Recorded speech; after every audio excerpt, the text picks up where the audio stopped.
Hi everyone, welcome to my channel on astrology and tarot.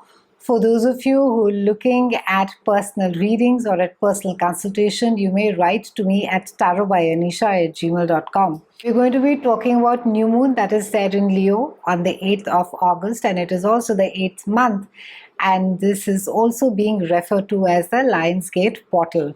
Now the new moon phase occurs at about 16 degrees and 14 minutes of Leo, and we all have Leo somewhere or the other in our charts, so it would be worth your while if you can have a look at your chart. You can in fact download it from any of the websites which offer free download of birth charts, and you can have a look at as to in which house is Leo there for you, and that is a time where you can formulate goals and you can focus on all things that are Leo. Now this is also a phase, the specific new moon is also a time where it's good to be focusing on a romantic life. It's a great time to be putting energy as far as children are concerned, maybe anything to do with children. Maybe for some of you, your children will be bringing or could be a source of joy for you. And also it's a good time to be building our own self-confidence and a healthy pride in ourselves. The major astrological influence of the August 8th is also about new moon, which is squaring Uranus, and which can bring about some sudden news. It can bring about some impulsiveness, and it also can bring about rebellion.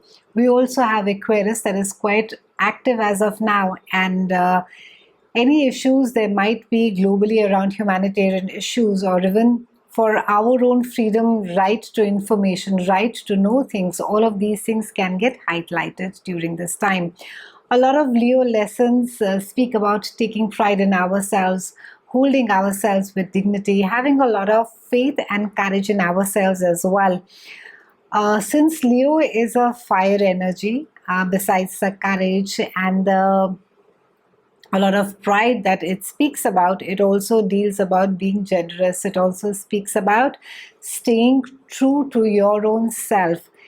It's a great time for all of us to be connecting to our higher self. It's a great time to be tapping into our own inner higher consciousness and to really recognize, understand, honor as to what is it or in which direction do we really want to go. It's a great month for all of us to be building our relationships. It's a great time to be spending time with children, but it's also a great time to be taking care of the inner child. So if there have been issues, whether they have to do with your own childhood, whether they have to do with certain psychological patterns, or maybe your own belief system, something which you saw in your parents, maybe something that you were brought up with, and something that maybe you are quite emotionally married to, and that does not maybe fit into the current life, or maybe that does not hold any space as of now into your own life. So this is a time to be re-looking at those. It's a time to be letting go of emotional patterns that do not serve us any good. And with the sun and moon that are squaring Uranus during this time, we can expect a lot of things maybe ending prematurely or abruptly, and we can also expect maybe there can be a lot of rebellion globally, wherein the people, especially with the pandemic, that people do not want to be under lockdown, or people want more transparency, or people want to lead, they want to get back to the normal life. So there can be a lot of backlash against authority figures that can be expected as well.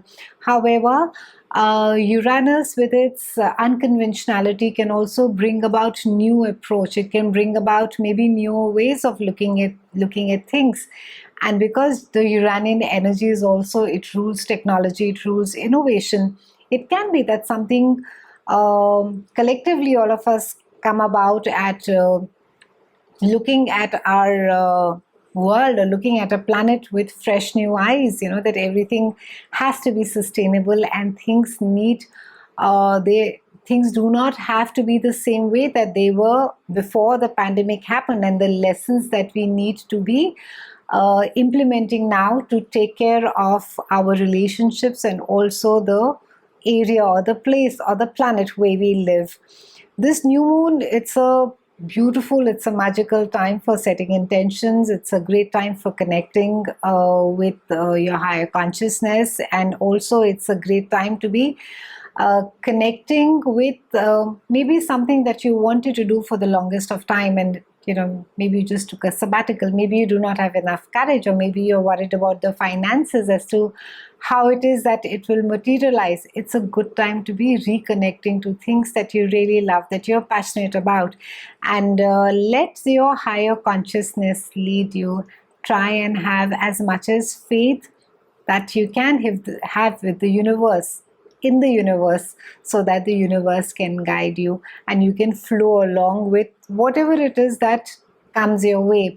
The message also of this new moon is acceptance. It's lesser of the, while there will be unexpected situations, maybe globally they could be abruptly, maybe governments will change, maybe the economy sees whether it's a dip or it's a sharp rise, maybe there's a lot of inflation that happens. It's an entirely unpredictable energy which is asking us to embrace it. It is asking us to go along with it.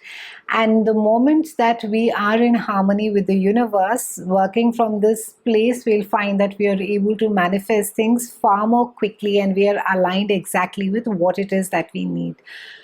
As Uranus is, it's extremely active. It's quite potent with this new moon. It can be that, we may receive some information, we may receive some news, and things are no longer as to how they were earlier. And we could find ourselves quite scattered. We could find ourselves quite uncertain. And maybe earlier we were quite sure about our future. Maybe earlier we were very secure about the place where we are in, the place where we work. Maybe we were very certain about our relationships. But this entire Uranian energy is going to be bringing about a lot of unsurety. It's going to be bringing about a sense of feeling quite uncertain about our future. And even though it's a part of life and it is uncomfortable, uncertainty can be a powerful teacher in teaching us how to stay detached. And I think this is something that is taught constantly in Buddhism, that you live in the present, that you live in the now, and that is really what is being asked of us of this new moon.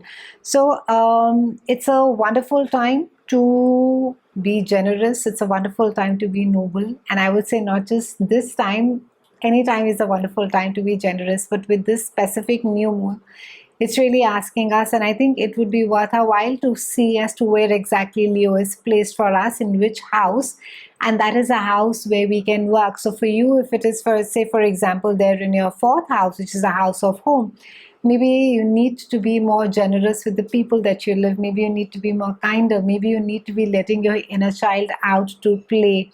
So try and not get thrown off if there are really unexpected situations and events that come your way. Try and not get frightened, or even start blaming people around you and getting, really absolutely undone by it. Try and flow with the situation, try and embrace the situation as it is, and of course remember to manifest. Extremely powerful time to be manifesting our dream.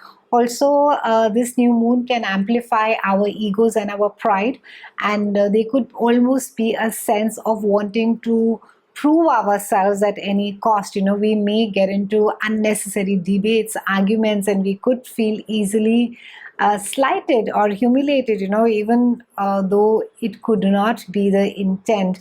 But try and keep the arrogance and ego in check. It's not really a great time, especially when you're dealing with authority figures. And also not a good time to be making impulsive changes. Try not to do things suddenly. You may just regret later.